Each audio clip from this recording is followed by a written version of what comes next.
JD. Ang kwentong ito ay hango sa totoong buhay.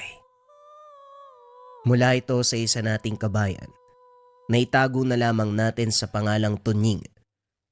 Taong 1960, Calatrava, Negros Occidental. Tahimik ang bayan ng Calatrava, isang maliit na pamayanan sa Negros Occidental na halos walang ingay kapag gabi na. Ngunit sa ilalim ng katahimikan, may mga kwentong bumabalot sa bawat sulok. Mga kwento ng nawawalang tao, mga misteryosong hayop, mga kaluluwa na tila hindi makahanap ng kapayapaan. Ang bawat bahay, bawat bakuran, at bawat patak ng ulan sa gabi, may baong hiwaga na matagal nang pinag-uusapan ng matatanda. Ang kinakatakutan ng mga residente sa lugar, ang malawak na talayban sa gilid ng abandonadong sakahan. Ang mga matatanda, palaging nagbibigay ng babala sa kabataan na huwag lumapit doon, at ang pangalan nito ay binabanggit lamang na may halong pag-iingat at pangamba. Ang sabi nila, may mga nawawalang tao at hayop na huling nakita roon at hindi na muling bumabalik.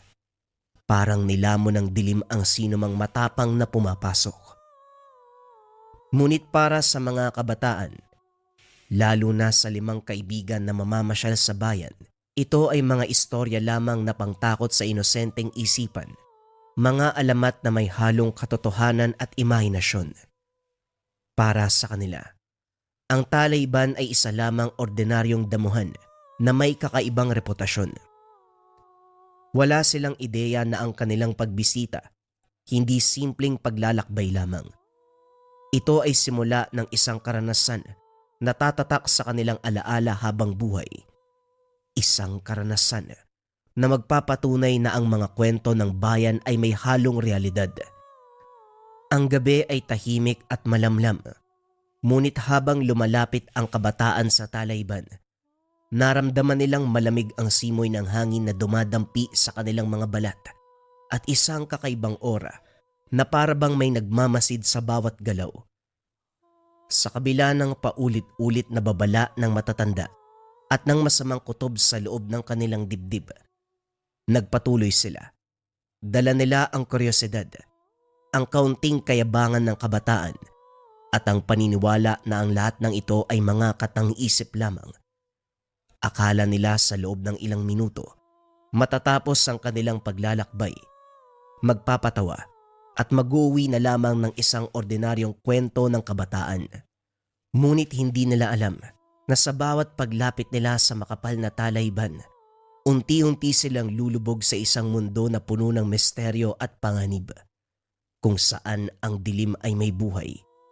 Ang mga kaluluwang nawala ay may boses, at ang talayban nag-aantay lamang ng mga susunod na bibiktimahin. 5 magkakaibigan ang palaging magkasama. Sila ay sina Tunying, 20 years old, leader, thrill seeker, palaging gustong sumubok ng mga kakaibang bagay. Si Apong, 21 years old, medyo seryoso at maingat sa mga ginagawa. Si Natu naman ay 19 years old, palabiro at medyo duwag. Si Naldo, 20 years old, mahilig sa inuman at palabiro, pero tapat sa barkada. Si Maria, 19 years old, nag-iisang babae, mahiyain ngunit kuryoso. Nagtungo sa bakasyon sa Calatrava, nananabik ang 5 magkakaibigan, bagaman mas gusto nila ang tahimik na gabi sa bahay ni Tunying o simpleng kapiyan sa plaza. Nagplano ang isa ng isang kakaibang trip, isang adventure na may halong kaba at thrill. Oy mga pare, may alam ako mas astig kaysa sa kapiyan. Puntahan kaya natin ang talayban. Ang sabi nila, may multa daw dun eh. Subukan natin kung totoo. Wika ni Tunying. Ay, kayo na lang. Ayoko mamatay ng maaga. Maraming nawawala doon ha. Hindi nyo ba narinig yung mga kwento na matatanda? Wika ni Apong. Tunying, seryoso ka ba? Bawal dun ah. Baka mapahamak tayo. Hindi natin alam kung anong mangyayari sa loob. Ang dami ng kwento tungkol sa nawawalang tao. Wika ni Maria. Kumalma lang kayong dalawa. Pagtiwala lang tayo sa gustong gawin ni Tunying. Kung di tayo maglalakas loob ngayon, kailan pa? Sayang yan, oh. Sayang yung bakasyon. Natawa si Tunying. Alam niyang may kakampi siya sa pangulit sa mga kaibigan. Tumitig siya sa grupo at halatang nananabik. Pangako pare, kahit may mga kung ano dun, ligtas tayo. Basta magkakasama. May dalang mapa ang ilaw, hindi tayo mawawala. Sigurado yan. Sa uli, nagpa siya ang lahat na sumama. Maging si Maria. Bagaman natatakot ay napilitang pumayag. Dala ang kuryosidad at kaunting lakas ng loob. Ang pagpapasya na ito, sa una tila simpleng paglalakbay lamang, magiging simula ng isang gabi ng takot at hiwaga, isang karanasan na hindi nila makakalimutan habang buhay. Gabi na nang magsimula silang maglakad patungo sa Talayban. May dala silang lampara na medyo mahina ang liwanag, isang lumang pailaw na parang hindi sapat sa ganitong kadiliman. Kaunting inumin at higit sa lahat, isang hindi mapigil na kuryosidad. Halos maramdaman nila na ang bawat dampi ng malamig na hangin sa kanilang balat ay para bang may nagmamasid sa kanila sa dilim. Paglapit sa makapal na damuhan, agad naramdaman ang kakaibang oras sa lugar. Amoy ang halimuyak ng nabubulok na laman at lupa na nagbibigay ng kakaibang kaba sa dibdib. Mga pare, tignan nyo to. Parang may nagmamasid sa atin. Parang hindi normal to ah. Masyado ka naman duwag pare, halika na. Lakasan niyo ang loob niyo, hindi tayo basta-basta. Sayang yung pagkakaibigan natin kung di natin malalampasan to. Habang naglalakad sa makapal at matataas na damo, humuni ang mga kuliglig. Sa unang tunog ay tila ordinaryong gabi lamang. Ngunit biglang tumigil ang lahat. Ang katahimikan ay napakatindi, hanggang sa parang naririnig nila ang sariling tibok ng puso. Parang may nakatingin sa atin. Ang bigat sa pakiramdam. May kung anong sumusunod oh. Si Nato ay napatingin sa paligid. Halos nanginginig ang mga kamay habang pinipilit hawakan ng flashlight ng maigpit. Si Tunying na dati ay laging matapang, napansin ang kaunting kaba sa kanyang sarili. Ngunit pinatahimik niya ang grupo. Kalma lang. Huwag kayong mag-isip ng kung ano-ano. Wala namang mawawala sa atin kung sama-sama tayo eh. Ngunit kahit pilit nilang labanan ang kaba, ramdam ang bawat hakbang, unti-unting nagdadala sa kanila sa gitna ng dilim. Sa lugar kung nasaan ang Talayban, tila ba may sariling buhay na sumasabay sa 5 kabataan sa kanilang hindi inaasahang paglalakbay. Habang lumalalim sila sa Talayban, mas lalo nilang nararamdaman ang kakaibang bigat ng paligid. Hindi ordinaryong simoy ng hangin ang bumabalot sa kanila, kundi hanging malamig na parang dumadampi mula sa loob ng puntod. Ang katahimikan ay unti-unting lumulon sa kanila. Maging ang kuliglig ay parabang natakot na ding mag-ingay. Sa gitna ng madilim na daan, biglang naamoy ang malansang aroma. Parang nabubulok na karne na ilang araw nang nakatiwangwang. Ang baho naman. Parang amoy patay ah. Mabilis na tinutok ni Tunying ang pailaw sa damuhan. Ang liwanag ay dumaan sa mga matataas na talahib at doon nila nasilayan ang nagkalat na mga balahibo ng manok. Naroon din ang mga buto ng baboy, sariwa pa at may bahid ng dugo. Ang ilan ay may pera-perasong laman na hindi pa tuluyang natutuyo. Hindi magandang senyales to. May gumagawa rito ng hindi normal ah. Parang alay. Diyos ko, baka may kung ano dito. Baka may aswang. Hindi pa man sila nakakabawi. Nakarinig ng mahinang kaluskos sa likuran. Lumingon sila ng sabay-sabay at sa gilid ng mga mata, Nakita nilang may kung anong mabilis na gumalaw sa pagitan ng mga damo. Masyadong mabilis. Halos hindi makita. Parang dumaan lamang sa hangin. Nakita niyo yun? May tao. May tao doon, oh. Kumalma ka lang, Maria. Tao lang yun, baka tagapagbantay ng lupa o lasing na napadpad lang dito. Pero kahit si Tunying mismo ramdam na ang kaba. Ang liwanag ng flashlight niya ay bahagyang nanginginig. Ang boses ay hindi na kasing lakas ng dati. Pinipilit na lang na maging matapang. Bigla namang nagsalita si Naldo, ang pinakamatapang sa grupo, bagamat halata ding kinakabahan. Mga pare, hindi tao yun. Masyadong mabilis. Parang hayop na hindi normal ang kilos. Muling sumabay ang hangin na tila umihip mula sa kailaliman ng talayban. Sa bawat sandali lumalakas ang amoy ng pagkabulok. Naririnig ang pagaspas ng mga damo na walang kasamang hangin.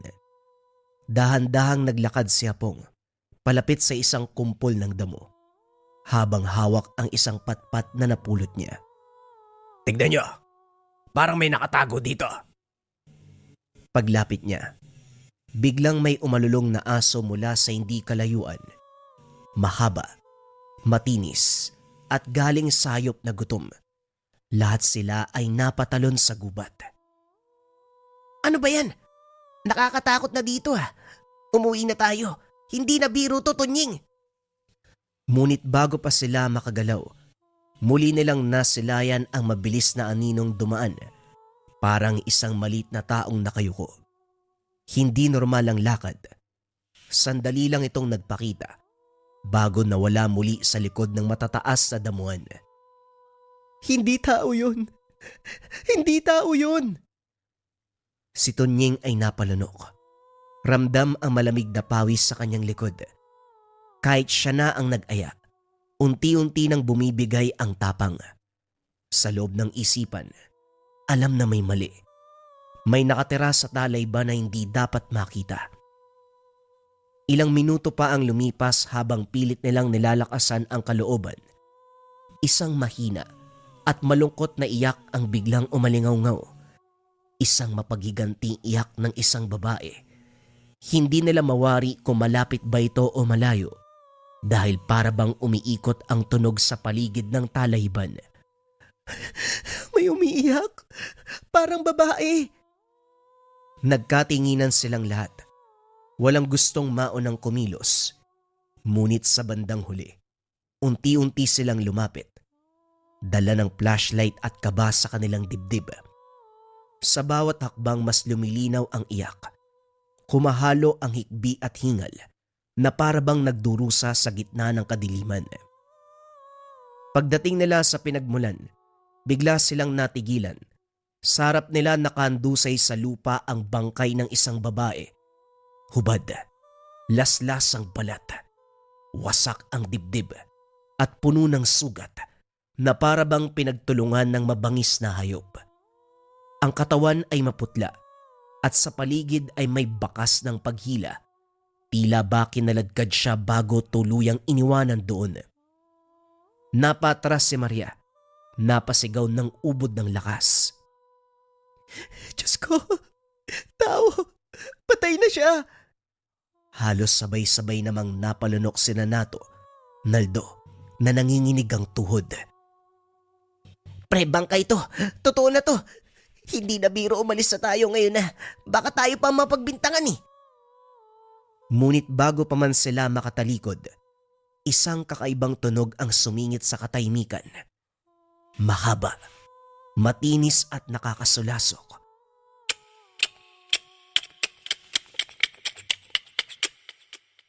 Napatakip ng tenga si Apong. Nanlilisik ang mga mata. Baka pare, tik-tik yan. Hindi na tayo ligtas dito.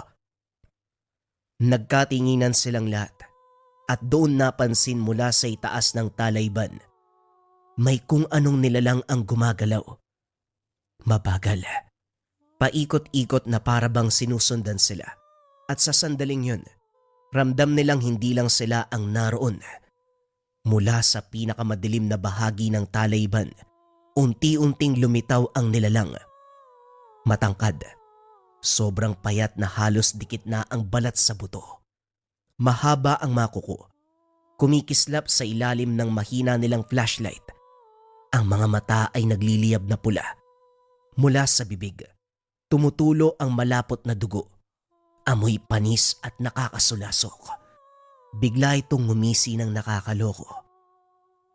Anak ng aswang! Kagad silang nagtakbuhan. Pilit binabagtas ang makapal na damo na parang nagsasara habang dumadaan sila. Ang bawat yabag ng halimaw, mabigat at mabilis. Tila ba mas malapit ito sa bawat segundo. Mga pare, tulong! Tulong, wag niyo akong iwan! Nadapa si Nato habang tumatakbo. Lumapit si Apong at mabilis siyang hinila. Nanginginig ang mga kamay habang pilit inaangat si Nato mula sa putikan. Ngunit sa paglingon nila, halos ilang dangkal na lang ang layo ng halimaw. Nakaunat ang mahabang kuko at tanda na silang sunggaban. Sa isang iglap, dumampot si Tunying ng malaking sanga at buong lakas na hinampasan nila lang. Umalingaw-ngaw ang lagitik ng kahoy. Kasunod nito, ang dagungdong ng hampas sa katawan ng halimaw. Ngunit imbis na matumba, lalo itong ngumisi.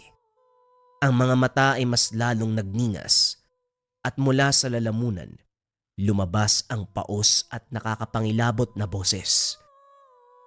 Mga walang muwang, mga walang lakas. Kasabay ng tidig na ito ay parang gumagalaw ang talayban. May buhay ang mga damo. Humahampas sa tumahad lang sa kanila habang tumatakbo. Nagpasya silang kumaripas ng takbo patungo sa kabilang dulo ng talayban. Hawak-hawak ang mga pang-ilaw. Nanginginig na rin ang liwanag dahil mabilis na paghinga at takot. Ngunit sa bawat akbang, parang wala silang nararating. Paglingon nila, iisang puno, iisang kumpol ng damo, iisang bakas ang kanilang yapak. Paikot-ikot lamang sila. Paikot-ikot na bumabalik sa parehong lugar. Hindi normal to. Nililigaw tayo. Hindi ko na kaya, ayoko na dito. Gusto ko nang umalis.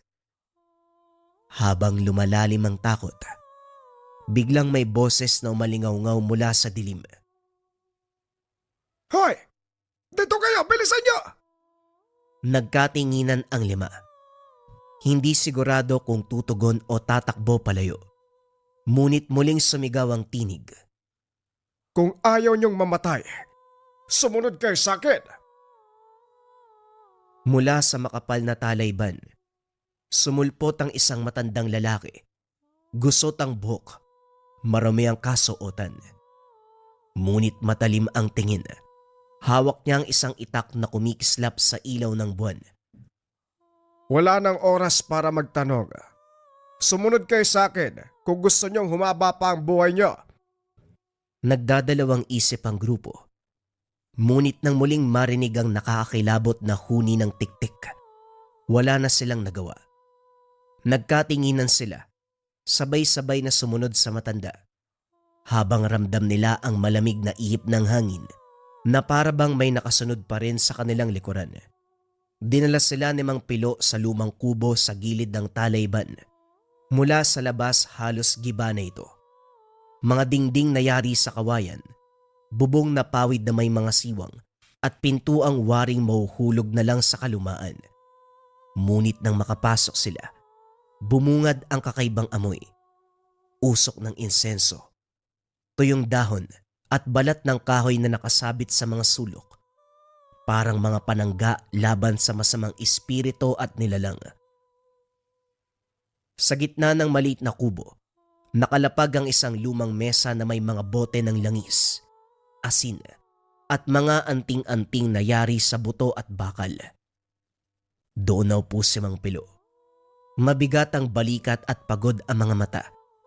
Ngunit matalim ang titig na parabang kayang bumutas ng dibdib. Tay, ano po yun? Ano po yung halimaw na nakita namin?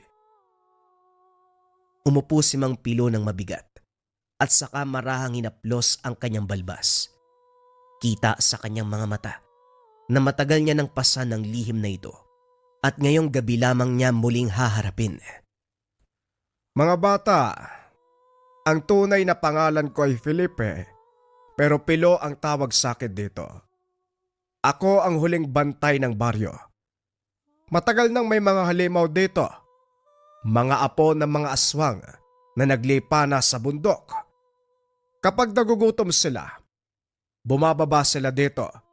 At ang bangkay na nakita nyo kanina sa Talayban, isa yon sa mga nawawalang taga-baryo. Hindi na bago yon. Ginawa nilang pagkain ng mga tao. Nagkatinginan ang magkakaibigan.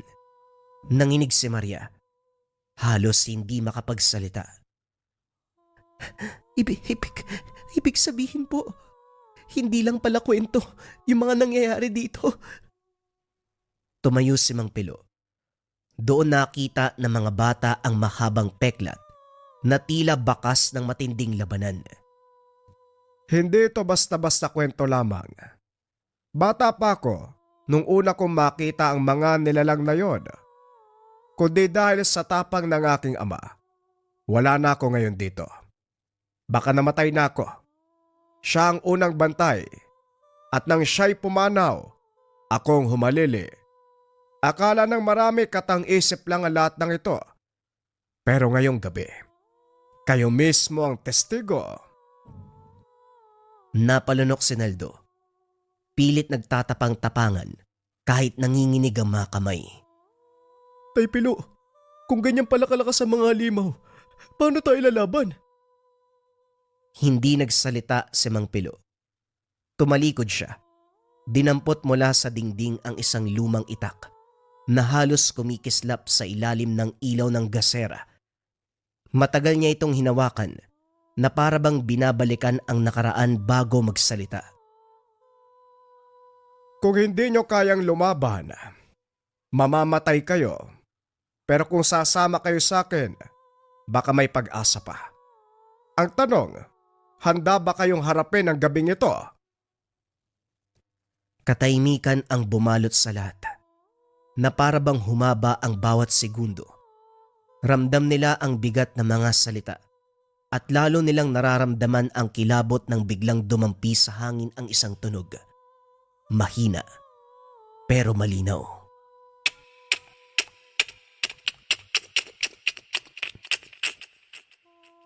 Unti-unting lumapit mula sa malayo hanggang sa parang nasa mismong paligid na ng kubo. Napatingin si Mang Pilo sa kanila. Matalim ang titig at sa unang pagkakataon ay ngumiti pero puno ng babala. Nandito na sila. Maganda na kayo. Hindi pa man sila nakakabuelo mula sa pagtakbo. Biglang yumanig ang buong kubo.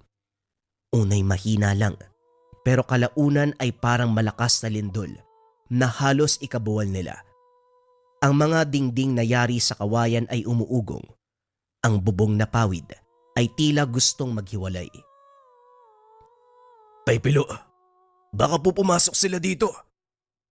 Kasunod nun, isang malakas na ingay, bagay na bumagsak sa bubong. Umalingaw-ngaw ang pagaspas ng malaking kuko na kumakalmot sa pawid. Nilalamutak ang mga hibla na para bang sinasadya nitong punitin ng dahan-dahan. Kagad na kinuha ni Mang Pilo ang isang sako ng asin na nakatago sa gilid. Binuksan niya ito at buong lakas ay sinaboy sa pintuan at mga siwang ng bintana. Kasabay nito ay nagkalat ang amoy ng asin, humahalo sa pawis at kaba ng lahat. Takpan nyo ang mga sugat nyo. Bilisan nyo. Huwag kayong magpapakita ng dugo dahil yan ang hinahanap nila. Napatitig si Maria sa sariling kamay. May hiwa ito sa daliri dahil sa tinik ng talahib. Kagad niyang tinali ng piraso ng damit ang kanyang sugat. Nanginginig habang ginagawa ito. Sa labas ay malinaw nilang naririnig ang mabigat na yapak ng paikot-ikot sa kubo. Ang mahabang kuko ng nilalang kinakaladkad sa dingding na para bang sinasadyang takutin sila. Dinodoble ang bawat segundo ng kanilang pangamba. Bigla itong huminto.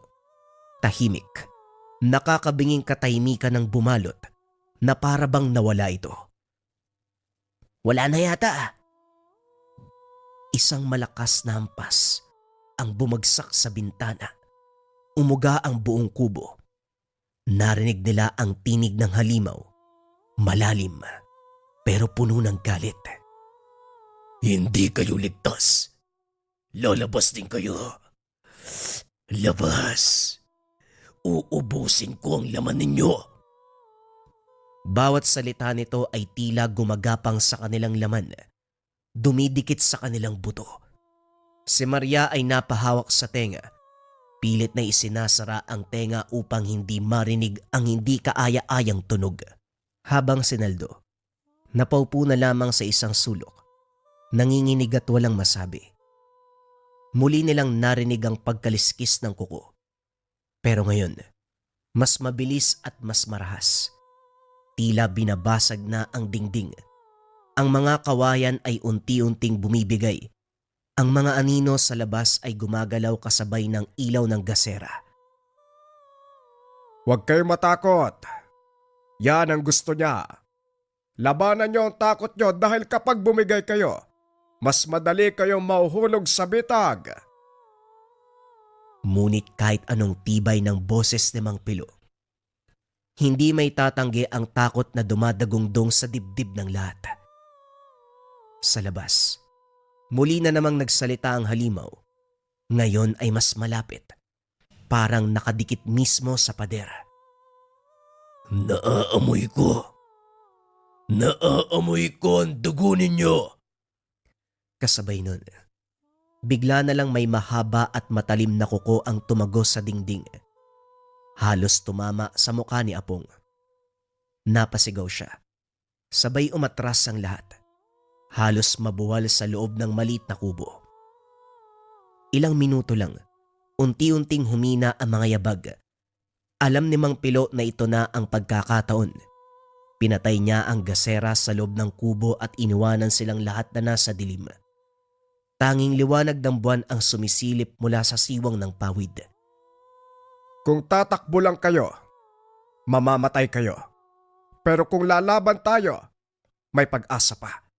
Sumama kayo sa akin. Nagtitigan ng magkakaibigan. Nanginginig si Maria. Hawak-hawak ang braso ni Naldo. Si Tunying naman, parang gustong umiyak. Ngunit nagpumilit maglakas ng kalooban. Si Nato bagamat sugatan, kinuyom ang kamao at tumango. Sige, Tay Pilo. Sasama kami kahit anong mangyari. Napangiti si Mang Pilo. Parang nakakita ng pag-asa sa kabila ng dilim. Dinampot niya ang itak, sabay abot ng ilang kahoy, bato, at mga sanga sa mga kabataan. Hindi kayo mananalo sa lakas, pero sa tapang at talino, may laban. Tandaan nyo, asin, bawang at apoy, yan ang kainaan nila. Huwag kayong bibitaw. Lalaban tayo. Sabay-sabay silang lumabas ng kubo. Sa paligid humahampas ang malamig na hangin mula sa talayban. Nakakabinging katahimikan ng bumalot, tanging huni ng kuliglig at ugong ng hangin ang maririnig. Biglang gumalaw ang mga damo. Sumipol ang hangin. Mabilis na may sumulpot mula sa dilim. Isang halimaw na animoy nilalang na paniki. Mahabang kuko at pulang-pula ang mga mata. Sa isang iglap, nakalundag ito papunta kay Nato. Parang mabangis na hayop na gutom sa dugo. Nato, ilagan mo! Huli na. Halos madadagit na sana si Nato nang biglang humarang si Mang Pilo. Hawak ang kanyang itak. Malakas ang tunog ng magsalpukan ang kuko ng halimaw at talim ng itak. Umatras ang halimaw. Nang gagalaiti sa galit ang ngipin, naglalabas ng paos na tinig. Hinding-hindi niyo ako matatalo. Sa akin ang laman niyo. Mabilis itong umatake. Sumiklab ang matinding laban. Umikot si Mang Pilo. Mabilis na humampas ng itak. Ngunit mailap ang nilalang. Parang naglalaho at muling sumusulpot mula sa dilim. Tumalon si Tonying. Tangan ang mahabang sanga at buong lakas ay sinampal sa mukha ng halimaw. Lumayo ka! Lumayo ka sa amin! Napatras ang halimaw at bumagsak sa lupa. Ngunit bago pa ito makabangon, kagad na sumugod si Mang Pilo. Mula sa kanyang bayong, kinuha niya ang isang supot ng asin at dinikdik na bawang. Sabay buhos sa katawan ng halimaw. Parang napaso ang balat nito. Umuusok. Kumakawala ang nakakabinging sigaw. Huwag kayo matakot mga bata! Sige na! Sabay-sabay silang kumilos. Si Naldo ay dumampot ng malapad na bato. Ipinukpok ito sa ulo ng halimaw. Si Maria, bagamat nanginginig, hinampas ito ng sanga sa dibdib. Si Tonying naman ay muling isinampal ang kahoy sa hita ng nilalang hanggang sa mawalan ito ng balanse. Habang nakahandusay ang halimaw, isang malakas na hiwa mula sa itak ni Mang Pilo ang bumagsak sa huling sigaw nito. Tumilapo ng dugo, ngunit kagad tinabunan ni Mang Pilo ng asin at abo ang sugat ng halimaw upang hindi na ito makabawi pa. Ang katawan ay nangisay, unti-unting nagbaluktot at tuluyang nagmistulang abo na tinangay ng hangin. Hingal na hingal ang lahat, pawis at luha ang bumalot sa kanilang mga muka. Sa katahimikan ng gabi, maririnig ang bigat ng kanilang paghinga. Tapos na ba? Tapos na ba tayo, Pilo? Humakbang si Mang Pilo palapit sa kanila. Hawak pa rin ang dugo ang itak. Matalim ang titig, pero malamig ang tinig ng magsalita. Isa lang yon. Hindi pa ito tapos. Pero ngayong gabi, nakaligtas tayo. Sa malayo mula sa ilalim ng buwan, muling umalingaw-ngaw ang mga angil. Nagkatinginan ang magkakaibigan at sa kabila ng kanilang takot, ramdam nila na wala silang ibang mapagkakatiwalaan kung hindi si Mang Pilo. Ang huling bantay laban sa mga nilalang ng dilim. Sa gitna ng talayban nakahandusay ang halimaw, hindi na gumagalaw. Unti-unting natutunaw na parang abo sa ilalim ng malamlam na liwanag. Ang dati nakakatakot na pulang mga mata ay nagdilim at ang matatalas na kuko naging pulbos at tila wala na ring saysay. Humahampas ang malamig na hangin sa kanilang balat. Ngunit mas matindi ang kirot ng mga sugat at takot na bumabalot sa kanilang dibdib. Walang nagsalita. Wala ni isang nangahas na tumawa o magbunyi dahil sila ay ligtas na. Ang tanging maririnig, ang malalim na hinga, mga hikbi ni Maria na pilit niyang pinipigilan. Tahimik silang naglakad pabalik ng baryo kasama na si Mang Pilo. Sa bawat hakbang, naririnig ang yabag ng mga paa, parang mabibigat na kampana na nagpapaalala ng lahat ng karanasan. Si Tonying, pilit na naglalakad kahit nanginginig ang mga tuhod. Si Nato, hawak-hawak ang sugatang braso. Si Naldo, nakayuko lamang. Si Mang Pilo bagamat halatang pagod, matatag ang tindig. Hawak pa rin ang itak na kanina lang ginamit niya upang ipanglaban. Nang marating nila ang unang bahay sa baryo, doon sila huminto. Ang bahay ay yari sa kahoy. May ilaw ng lamparang nakasabit sa bintana. May ilang asong tahimik na nakasilip na tila nararamdaman ang bigat ng gabi. Sandaling katahimikan ang bumalot bago nagsalita si Mang Pilo. Mahina, ngunit mariin ang tinig. Tandaan nyo, hindi natatapos ang laban sa isang gabi. Hindi sa halimaw na yon nagtatapos ang kwento. Marami sila. Hindi nyo alam kung kailan babalik. Palagi kayo mag-iingat at higit sa lahat. Huwag niyong hahamunin ang mga kwento ng matatanda. Ang mga kwentong may ugat. Ang ugat ay laging totoo.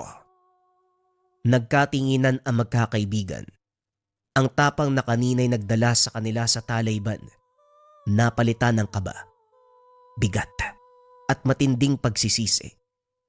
Sa kanilang mga mata, kitang-kita ang tanong kung bakit pa sila nakinig sa hamon ng sariling kayabangan.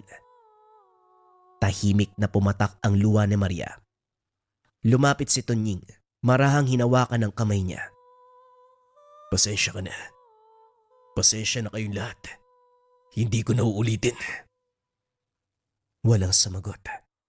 Sa ilalim ng liwanag ng buwan, bawat isa ay nakadama ng pagbabago. Hindi na sila ang mga batang mahilig maglaro sa gabi, magtawanan sa gitna ng dilim. Ang halimaw ay hindi lamang nilalang na muntik ng kumitil sa kanila. Isa itong paalala na may mga bagay na hindi dapat ginagalaw. May mga lihim na mas mabuting wag nang tuklasin. Mula noon, ang gabi ng kanilang kabataan naging kwento ng kanilang buhay. Isang alaala ng takot, ng pagkakaisa, at ng halimaw na muntik nang pumatay sa kanila. Nang mga sumunod na taon, tuwing may magtatanong kung bakit hindi na sila naglalakad sa talayban tuwing gabi, iisa lamang ang sagot nila. May mga kwentong bayan na hindi lamang basta kwento upang manakot. Ito ay istorya ng kasaysayan, mga tunay na karanasan sa mga nilalang na kung hindi mo papakinggan, maaari mong ikamatay ang gambala ng aswang. Bagong kwento pa rin ang kasunod mga kabayan. Ito ay pumapatungkol sa barang. Pero bago yun mga kabayan, panoorin niyo muna ang video kung interesado kayo sa pabasa, readings, pamana ng gamit at basbas. So sa mga kabayan, September 1 na, available na ang pabasa, pamana at basbas. Pakita ko muna sa inyo kung para saan. Pabasa.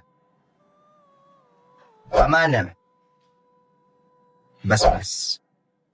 Pakipost na lang mga kabayan para mabasa nyo yung information. Marami nagtatanong kung paano mag-order at kung pwede ba GCash payment. Pakita ko sa inyo kung paano. And yes, pwede ang GCash payment. Ito siya mga kabayan, punta kayo sa browser www.merchandise.com. Once ma-search, ito dapat yung makita ninyo, search nyo lang pabasa. Palabas tong papel, pang. Pabasa, add to cart muna, wag yung PayPal. Once ma-add to cart, proceed kayo sa cart, check out. Pagka-checkout mga kabayan, fill out ito PayPal or dito kayo sa or. Lagyan nyo lang yung mga info dyan. Information ninyo kabayan ha, sample lang itong ginagawa ko. Pag nalagay nyo na lahat ng information mga kabayan, ang piliin ninyo payment by send it.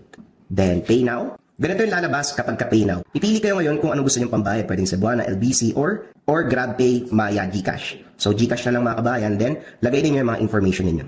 Ganun lang kasimple mga kabayan, 20 slots available, nakuha na yung 5 slots, 15 na lang ang available mga kabayan. Habol kayo, September 1 hanggang September 5 na lang yan. Take note mga kabayan, sa website lang pwedeng orderin ng pabasa at pamana at basbas. Mag-ingat sa mga scammers. Ang kwentong ito ay hango sa totoong buhay. Mula ito sa isa nating kabayan na itago na lamang natin sa pangalang Andre. Taong 1992, Pampanga. Mula sa reliyosong pamilya itong si Andre. Sumunod sa yapak ng yumaong lolo bilang isang dibino. Subalit may ugali rin siya. Minanasama na pinaniniwala ang mambabarang. Umiiral paminsan-minsan ang kagaspangan ng pag-uugali.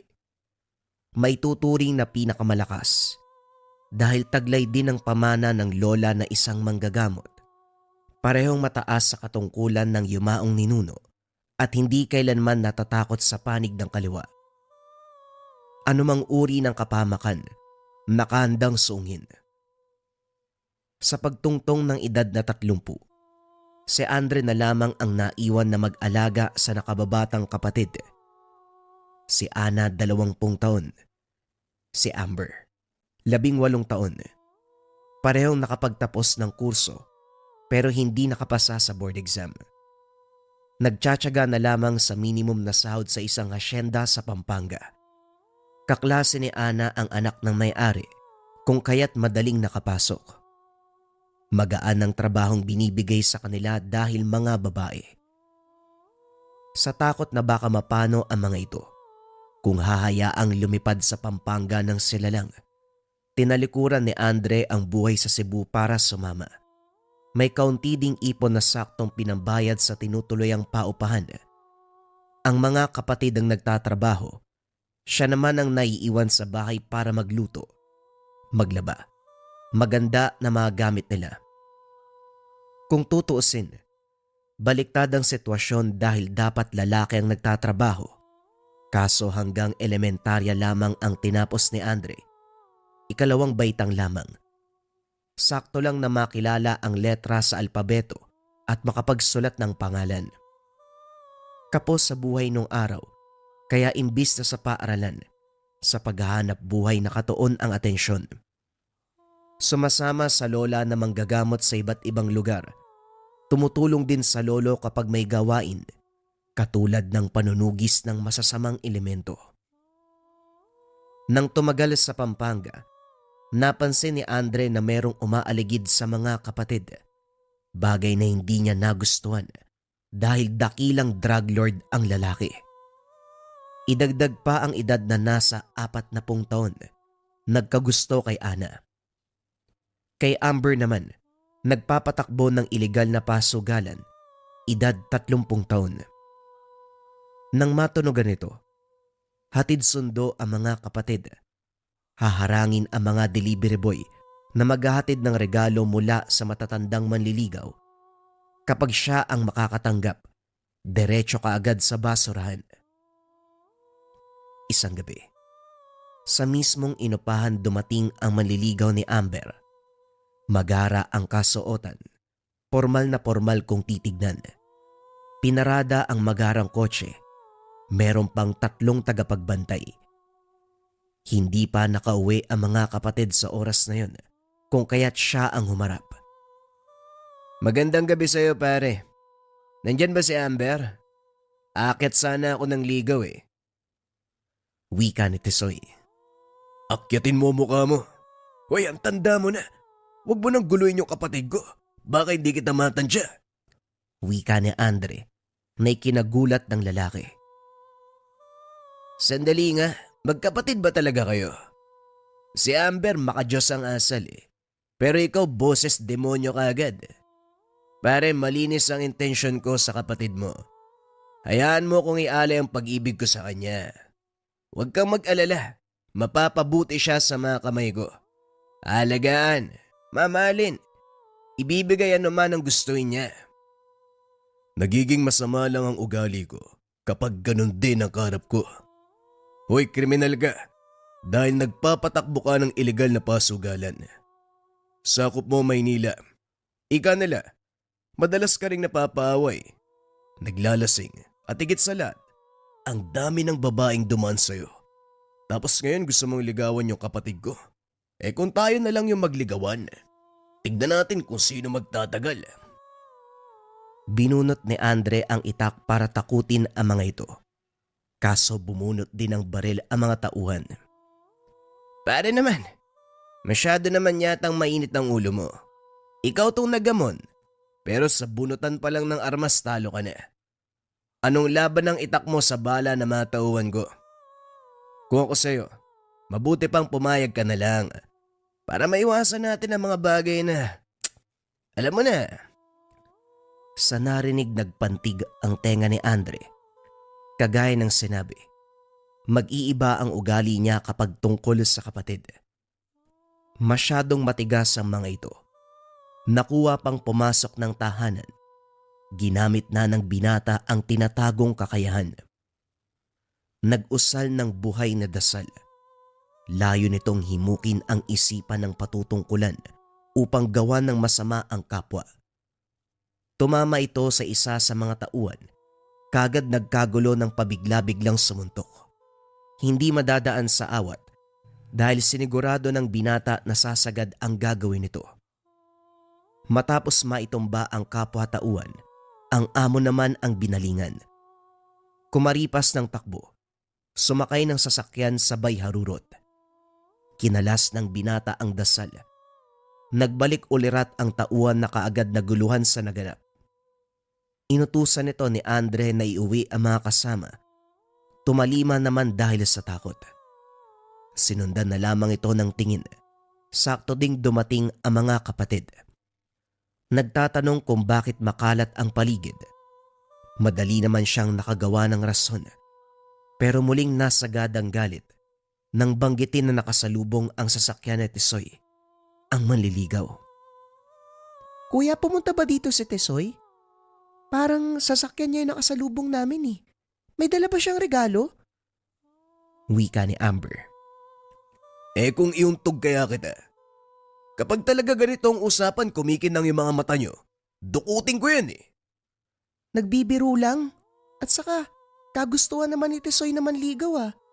Kung may dadalin siya, tatanggapin ko na lang din. Sayang yun ha? Muling wika ni Amber. Palibasa kasi tumanda si kuya na hindi nakaranas ng ganito. Kaya maliligaw natin ang pinagdidiskitahan. Wika ni Ana. O sige, pagkaisa nyo ako. Kapag naisipan kong umuwi ng Negros, bahala na kayo sa buhay nyo. Nagbibiro lang naman kuya. Ito naman masyadong dinidibdib. Wika ni Amber. Nakikita naman ni Andre na hindi sineseryoso ng mga ito ang manliligaw. Ang sa kanya lang, natatakot na baka bumigay, mapa sa kamay ng lalaking hindi kayang protektahan ang mga kapatid niya. Lumaki sila sa poder ng lolo't lola. Nagdusa ang ina nung araw. Uwi lang ito para buntisin ang ina at mawawala ng mahabang panahon. Hindi na rin nila nakita ngayon. Walang ideya kung nasaan. Ganitong tipo ng lalaki ang pinangangambahan niya na mapangasawa ng mga kapatid.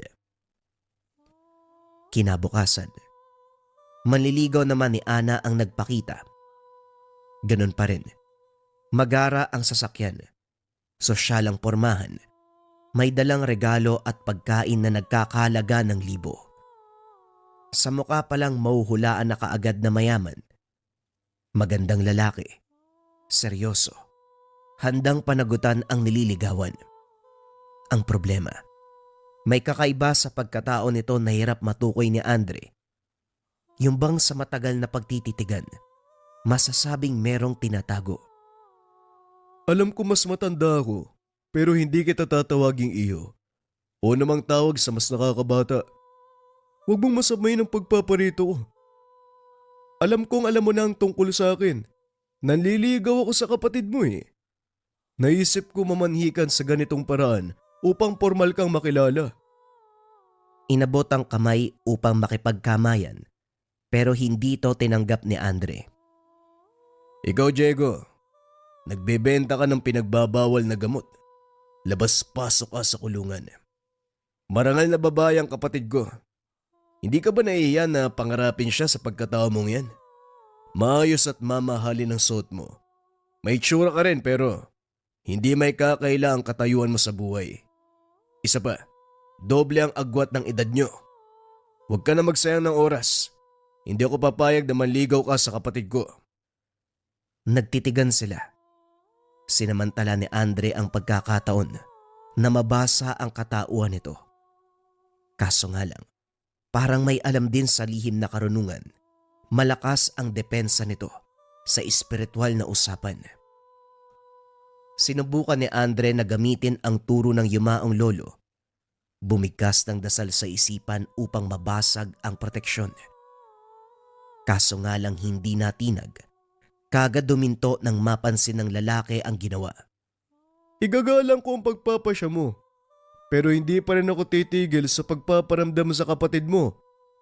Nag-usap na kami at hindi ko maramdaman na ayaw niya sa akin. Hayaan mo, kapag palagi na tayo magkikita, makikilala mo rin ang katauhan ko. Iiwan ko na lang ang dala kong regalo. Paborito niya ang bulaklak sa katsokolating yan. Napabuntong hininga na lamang si Andre sa inasal ng lalaki. Determinado sa pangliligaw. Kung hindi lang ito nagbebenta ng pinagbabawal na gamot, Hindi malayo ang edad sa kapatid. May tsansa ito na mapapayag siya. Papasok na sana nang may tumawag.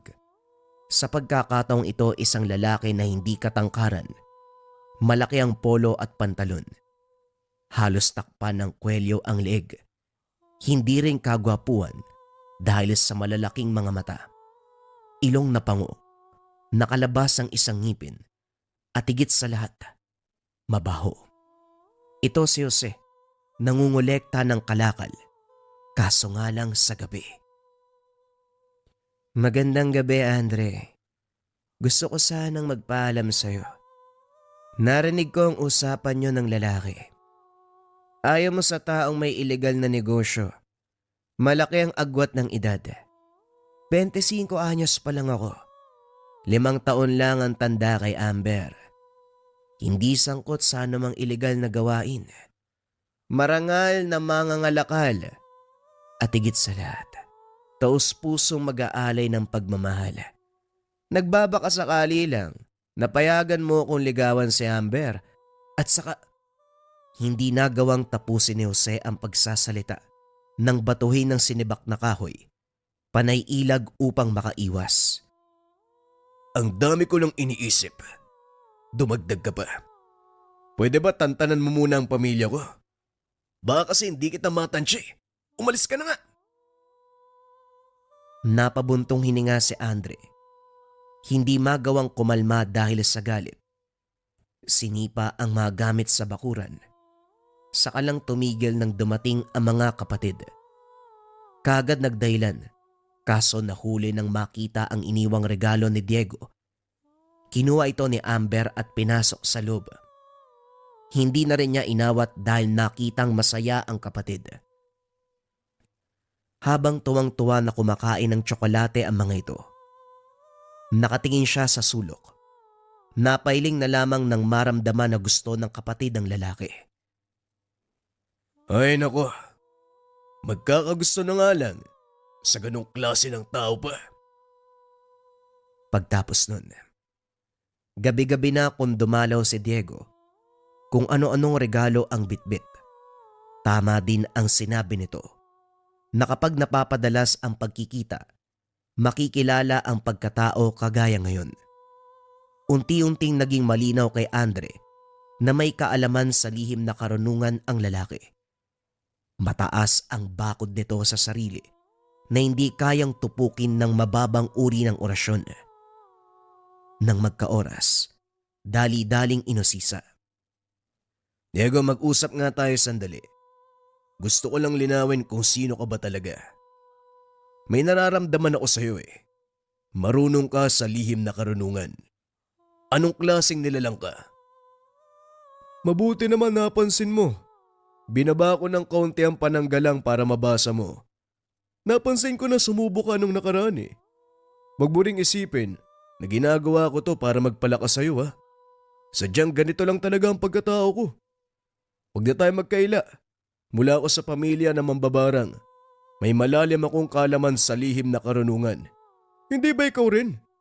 Malakas sa puwersa ang nararamdaman ko sa'yo. Hindi basta-basta. Mabuti naman kung ganon. Hindi ko na pala kailangan ipakilala ang sarili ko. Ngayong nagkaalaman na, humanda ka kapag nasaktan ng kapatid ko. Paghiwalayin ko yung buto at laman mo. Ibig sabihin pumapayag ka na sa paliligaw ko. Ang ibig kong sabihin, sa oras na saktan mo si Amber, ako mismo magiging kamatayan mo. Nagkatitigan ang dalawa. Parehong nagbabanta sa pamamagitan ng tingin. Pagsapit ng araw ng pagsisimba, magkasama ang magkakapatid. Siksikan sa sandaling yun, kung kaya't hindi magkakatabi. Sa unahan sina Ana at Amber, samantalang nasa likod si Andre. Tahimik na nakikinig sa salita, hanggang sa napansin ng binata na may kakaiba sa hangin. Nang sumulyap sa kabilang direksyon, nasipat si Diego. Gumagalaw ang labi nito, bagay na nagpaalerto sa kanya. Diretso ang tingin ni Diego sa kanyang kapatid, kaya ganun na lamang ang pagmamadaling kontrahin. Hanga siya sa bilis nito dahil pagkatapos mapigilan, agarang sumulyap sa kinalalagyan niya. Sinamaan ang tingin pero bumalik sa pag-usal. Humugot ng hininga upang pakalmahin ang sarili. Kahit papano, gusto niyang respetuhin ang simbahan. Pasimple itong nilapitan. Kung gusto mong magsimula, doon tayo sa labas. Igalang mo ang presensya ng simbahan. May ginagawa ako. Huwag kang magingay. Nagpatuloy ito sa pagpapakawala ng orasyon hanggang sa nakita niya si Jose sa lugar. Malinaw na nakikita ang pagbigkas ng orasyon. Nang unawain ni Andre, ang kapatid ang inaatake. Nabaling ang pansin dito. Sinabayan si Diego sa pagkontra. Tinitigang mabuti ni Andre si Jose. Binigkas ang pinakamataas na uri ng dasal na alam niya. Sa kumpas ng kamay, direktang umatake ang sandatang orasyon. Nakailag ang lalaki nang mapansin ang enerhiya sa direksyon niya. Gayunpaman nagtamo ng sugat ang espiritual na kamalayan. Nagulat ang mga tao nang biglang sumuka ng dugo. Hindi natulungan dahil nagmamadaling umalis. Hindi na tinapos pa ang misa. Hinila ni Andre palabas sa mga kapatid.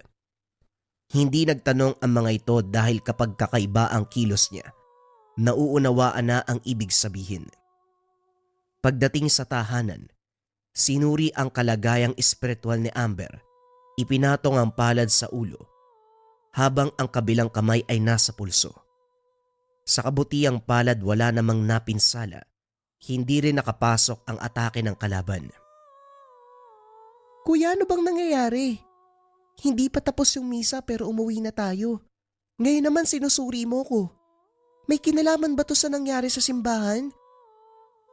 Magmula ngayon, iwasan niyo si Jose. Lokong yun, Basta, huwag kayong lalapit sa kanya. Umiwas kayo. Lumabas si Andre para harapin si Jose. Pinuntahan sa barong-barong malapit sa tambakan ng basura, kaso wala ito roon. Ang mga kasama ay wala ring ideya kung nasaan. Bumalik siya sa simbahan. Tinignan ang klinika ng bayan, maging ang tindahan kung saan ito madalas. Wala rin siya sa lugar, hanggang sa nakasalubong si Diego. Huminto ito at binaba ang bintana ng sasakyan. Tinawag siya pero hindi sumagot. Nayayabangan sa dating. Huminto rin ang banggitin ang nangyari kanina. Huwag ka mag-alala. Ako nang bahala sa lalaking yun. Sisiguraduhin ko na magdurusa siya sa ginawa niya. Bakit, anong gagawin mo? Diretsa ang usapan lang. Huwag ka nang makialam dahil problema ko to. Kapatid ko ang biniktima niya. Labas ka rito. Biniktima niya ang babaeng mahal ko kaya may pakialam ako. Sa ayaw at sa gusto mo, ako magpaparusa sa lalaking yun. Pinuruan mo siya pero duda ko na yun ang tatapos sa kanya. Malakas din yun, kaya huwag kang magtaka kung makakayanan niya ang ginawa mo. Subalit para kay Andre, walang makakaligtas kahit daplis lang ang tumama. Ang espiritual na sibat, hindi matatakasan ni numan. Kinitil na nito ang buhay ng marami. Engkanto, duwende, gabunan, mambabarang, mangkukulam, at kahit ang mataas na uri ng elemento, hindi nakakaligtas. Ito ang dahilan kung bakit kinakatakutan ang lolo niya noong araw. Makaraan ng ilang linggo, napansin ni Andre ang panghihina ni Amber. Walang pagbabago sa pisikal na anyo. Malusog tignan. Pero kung gumalaw, mapapansin ang panghihina. Mapili na rin sa pagkain maging sa inumin. Ilang araw lumiban sa trabaho dahil hindi nakakabangon. Hindi rin nabahala dahil marunong sa panggagamot ang binata. Sinuri ang kalagayan. Nang matukoy nagmamadali sa paghahanap ng mga dahon at iba pang sangkap. Lahat ng ito ay pinakuluan. Muling sinuri para makumpirma sa ikalawang pagkakataon ang sitwasyon. Ganun na lamang ang galit nang makapa ang bakas ng parang. Sa puntong ito, ginamit ang karunungan upang kalasin ang sumpa. Muling pinatong ang palad sa ulo ng kapatid. Binigkas ang dasal na unti-unting pumukaw sa kamalayan ng mambabarang. Nakita niya ang figura nito, pero malabo ang pagmumuka. Gayunpaman ipinagpatuloy ang ritual. Tinawag ang espiritual na sandata. Ito ang inutusang pumutol sa sumpa. Kaso mabilis kumontra ang mambabarang. Sinundan ng mahabang orasyon, layong pasunurin ng sandata. Utusang hagupitin ang mambabarang habang siya naman inaasikaso ang pagkalas ng sumpa. Sa karunungang ginamit, matagumpay na natanggal ang barang. Muli na namang sumambit ng buhay na dasal upang protektahan ang kamalayan ng kapatid habang binalingan ang pakikipagbuno sa mambabarang. Sa puntong ito, espiritual na kamalayan ng dalawa ang magkarap. Walang pag-uusap na nangyari. Diretso ang bawat panig sa pagpapakawala ng panlaban. Nagulat ang binata nang maglabas ito ng espiritual na sandata, ang makamandag na ahas. Maliksi ito, nagawang sabayan ng galaw ng sibat. Umiilag, umiiwas, at higit sa lahat ay may bakal na balat. Tumatama paminsan-minsan ang sandata pero hindi makapag-iwan ng pinsala. Sa isip ni Andre, mataas ang karunungan ng kalaban. Gayunpaman, muling sumubok hanggang sa binaliktad ang atake. Hinayaang umatake sa kanya ang ahas, samantalang dumiretso ang sibat sa mismong mambabarang. Sa kaparehong pagkakataon, napuruhan ang bawat isa. Kinagat si Andre ng ahas. Tumarak naman sa tagiliran ng kalaban ang sibat. Napaubo ng dugo ang binata kasabay ng pagbalik sa ulirat. Dumako ang tingin sa braso na may bakas ng kagat. Dali-daling binigyang lunas upang mapigilan ang pagkalat ng kamandag. Sino kaya yun? Masyadong mataas ang kalaman niya. Marunong din sa ibang larangan. Katulad ni Lolo, may espiritual na sandata. Mabagsik ang ahas, makamandag, nagawang isa ng sibat. Sige lang, kung sino ka man wala akong balak na umatras. Muli tayong magharap. Wika ni Andre. Masama ang titig sa iniwang kagat ng ahas. Kinabukasan hindi na muna pumasok sa trabaho ang mga kapatid upang maiwasan ang anumang problema. Binakura ng proteksyon ng tahanan upang wala nang makalusot pa. Naging mapagmatsyag si Andre. Binabantayan ang bawat galaw sa paligid. Dito na rin nagkalapit ang loob nila ni Diego. Ito lang kasi ang nakakausap sa ganitong bagay. Hulaan ko. Hindi ka lang marunong sa kanan. May kaalaman ka rin sa kaliwa. Huwag mo na ikaila. Malakas ang pakiramdam ko sa mga taong katulad ko na may dugong mambabarang. Nagtataka tuloy ako kung sino sa pamilya mo ang galing sa lahi ng kaliwa. Sa kwento ni Amber, isang dibino ang lolo mo. Manggagamot naman ang lola. Eh yung tatay mo kaya? Ayos na sana yung pag-uusap natin eh. Pero nagbabanggit ka pa ng ibang pangalan. Huwag mo na ipilit. Umuwi ka na. Pinapainit mo lang yung ulo ko eh. Nandito ako para tulungan ka. Mambabarang ang kalaban dito. Bagay na may kaalaman ako. Pwede mo akong gamitin. Sa tingin mo ba makakapuntos ka sa akin sa pamamagitan ng bagay na to? Nagkamali ka. Kinausap lang naman kita kasi may kaalaman ka sa ganitong bagay. Yun lang. O sige. Pero kung kailangan mo ng karagdagang lakas, huwag kang magdadalawang isip na sabihan ako. Hindi to pinansin ni Andre dahil para sa kanya, ang problema nilang magkakapatid, kailangan sila lang ang magresolba. Labas ang ibang tao. Pagkatapos ng pag-uusap, binaling ang atensyon sa pagmamasid sa paligid. Ilang sandali lang, may orasyon na nagnanais wasakin ang pananggalang. Nang suriin, samot-saring tigal po ang nakaabang sa hangin. Sinimulang usarin ni Andre ang mataas na uri ng dasal. Sinabayan pa ito ng pagtawag ng espiritual na sandata. Hindi naglaon lahat ng sumpa sa hangin ay naglaho na parang bula. Subalit hindi doon nagtatapos. Bumigkas ng orasyon na layong sundin ang lakas ng pinanggalingan ng Tigalpo.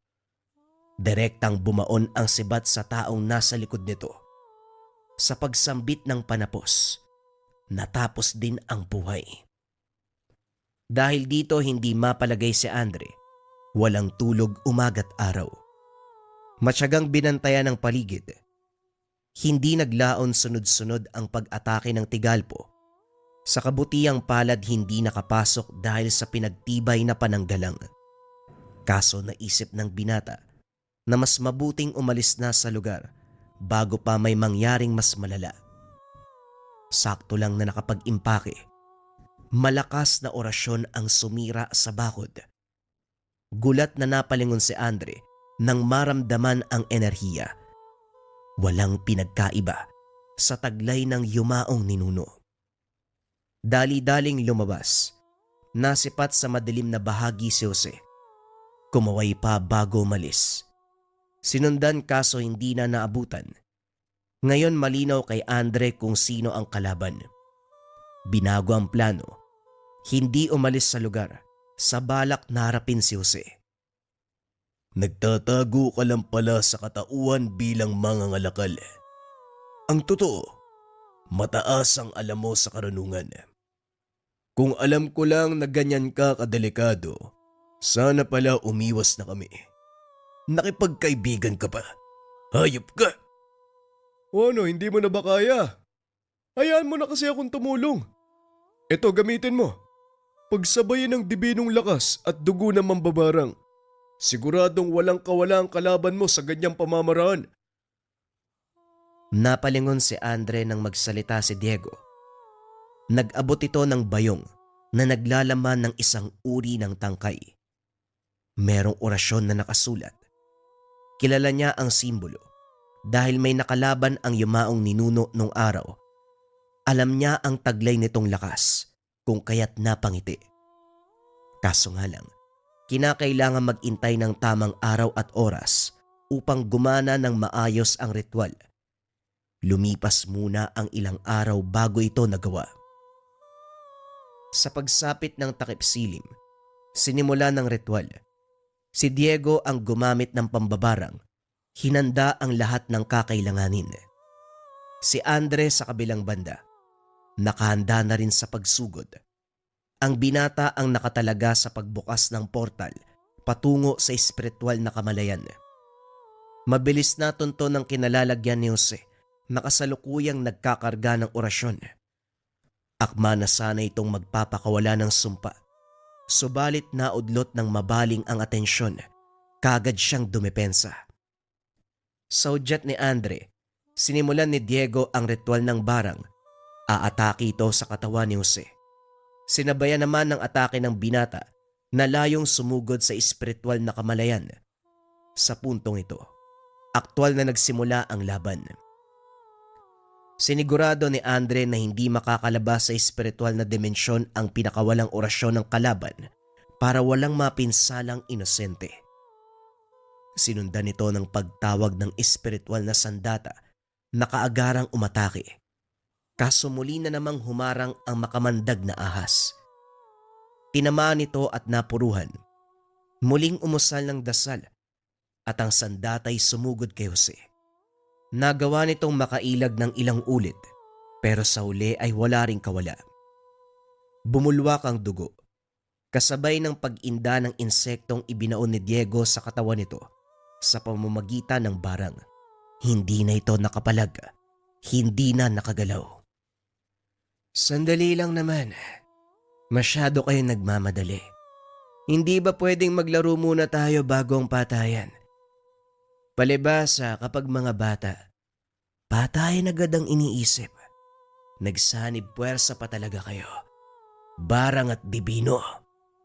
Sumuko ka na lang kung ayaw mong mamatay. Ano nga bang dahilan mo para paulit-ulit daw matake sa pamilya ko? Nako naman, Akala ko matalino ka. Hindi pala. Ako na mismo magsasabi para maging malinaw sa'yo. Gusto ko ang kapatid mo. Yun lang naman ang nais ko eh. Wala akong pakialam kung ano ang gusto mo. Hindi matino ang utak mo. Baliw ka. Nagpakawala muli ng usal si Andre. Muling ginamit ang espiritual na sandata.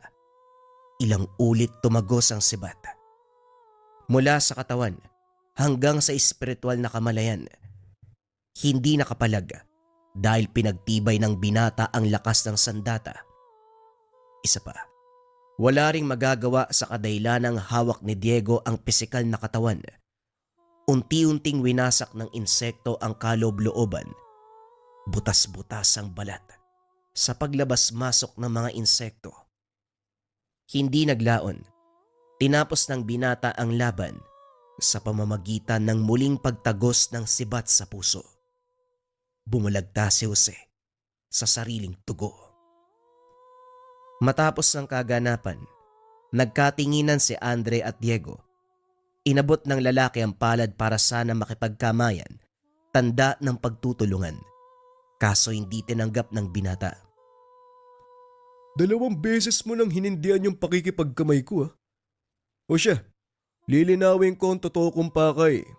Wala naman akong gusto sa kapatid mo eh. Gusto ko lang tumulong sa mga tao. Pero mas mataas pala ang kaalaman mo kaysa sa akin. Kaso nga lang kinakailangan mo pa rin ng tulong ko. O dahil tapos na ang mission ko, alis na ako. Ulitin ko. Wala akong gusto sa kapatid mo. Gusto ko lang tumulong. Nagulat si Andre nang marinig ito. Ang buong akala niya, lahat ng lumalapit sa kanya, gusto lamang makuha ang mga kapatid. Matapos ang kaganapan, formal na nagpaalam si Diego, hindi na kailan pa nang himasok. Nakahinga si Andre, nalusutan ang lahat ng problema. Una, nagapi ang mambabarang. Pangalawa, wala nang manliligaw ang mga kapatid na nasa alanganing estado ang buhay. Nang makapagpasya ang mga kapatid, sila na mismo ang nagmungkahi na lisanin ang lugar upang hindi na maulit ang ganong pangyayari. Sumang-ayon naman si Andre. Bumiyahe sila pabalik sa probinsyang kinalakihan. Gayunpaman kahit malayo sa lugar kung saan nakaranas ng matinding sakuna, hindi pa rin makakalimutan ng binata ang itsura ni Jose. Bukod kasi sa hindi niya inasahan ang tinatago nitong katauhan, hanggang sa ngayon, sa tuwing naaalala ay kumukulo pa rin ang dugo niya nang minsan siyang maisahan ng isang mangangalakal na mambabarang.